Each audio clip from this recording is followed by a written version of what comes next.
Welcome back. Losing a loved one to suicide is devastating, especially when it is your child. Now, a local mom doesn't want others to grieve alone, so she has formed a support group. Cheryl Stillman joins us now. Thanks for being with us. Yeah, thanks for having me. You've been on quite a journey, a very personal one. Tell people about the support group and why you decided to start it. Well, after losing Brady back in 2022, the pain, as you can imagine, is unimaginable. And just talking to my husband one day about that pain, and he made a comment about all this pain has to have a purpose. And I remember saying to him, what does that even mean? You can't wrap your brain around how it could have a purpose of any kind. And I was having coffee at the time with two other moms who have lost sons, not to suicide. And I told them, I have something on my heart, and I feel like we can channel this. I mean, we need each other. And they had said at the time that they had something on their heart too. And so we talked about a support group. I reached out to the pastor at Lutheran Church of Hope, who has walked alongside me and our family, and asked him if he thought there would be a need for it. And without even thinking about it, he said, absolutely. And we just got the ball rolling from there.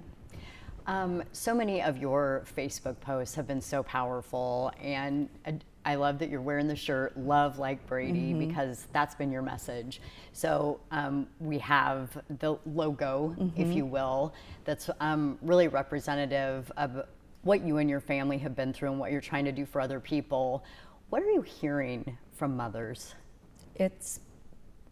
It's really surreal sometimes, the messages that I get from people, because when I do those posts, or when we started this whole Love Like Brady movement, a lot of it is for me. It's my own therapy and fulfilling his legacy and, saying his name. We don't want anybody to forget him or who he was, but to receive messages from people about how inspirational, or one of the most recent moms in our support group said, I don't even think I would have known how to face it had it not been for your posts that I've been reading for 2 years, and it took my breath away.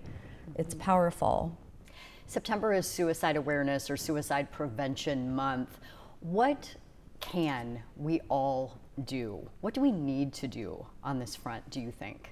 I just think we need to be very aware and in tune with each other, and we really need to recognize the power of our words and lean into that and pay attention to what people are going through.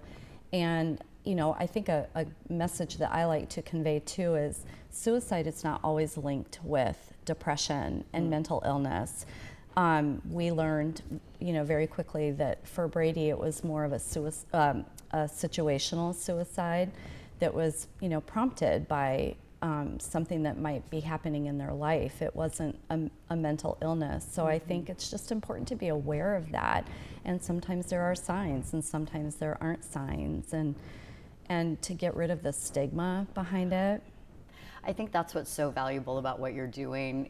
So many of us, when people are dealing with anything that's emotionally charged, we kind of go, ooh, this makes me uncomfortable. Yep. And what you're doing by talking about it and leaning into it is so powerful. You have to be hearing from so many people.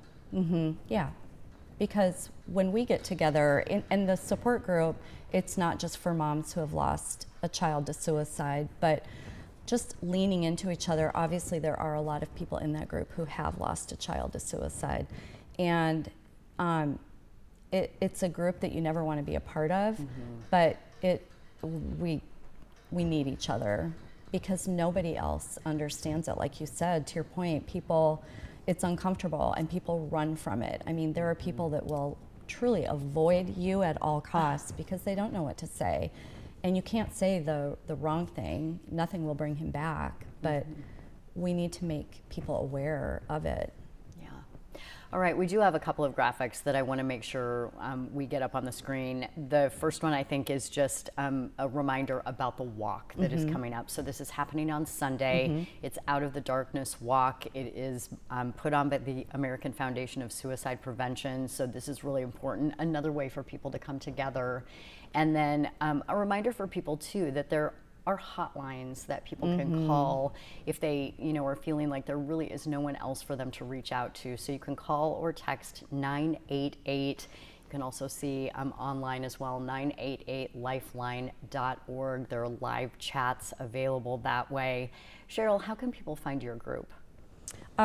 We do have, we have a Facebook group, but it is private. But we're called Grieving Mothers of Hope, and we are at Lutheran Church of Hope the first Monday of every month from 6 to 7:30. Yeah, that would probably be good information to be able to get out to people, and all are welcome, regardless of when the loss happened. We had somebody this past Monday who lost her child 12 years ago, and she thought that she wouldn't be welcomed because it was an older loss, and it doesn't matter if it's miscarriage or a child that was lost from childbirth, any loss, everyone's welcome. Yeah, it's still a loss and a pain that never goes away. Never goes away. All right, Cheryl, thanks for being here and for all you're doing. Thank you. We'll be right back.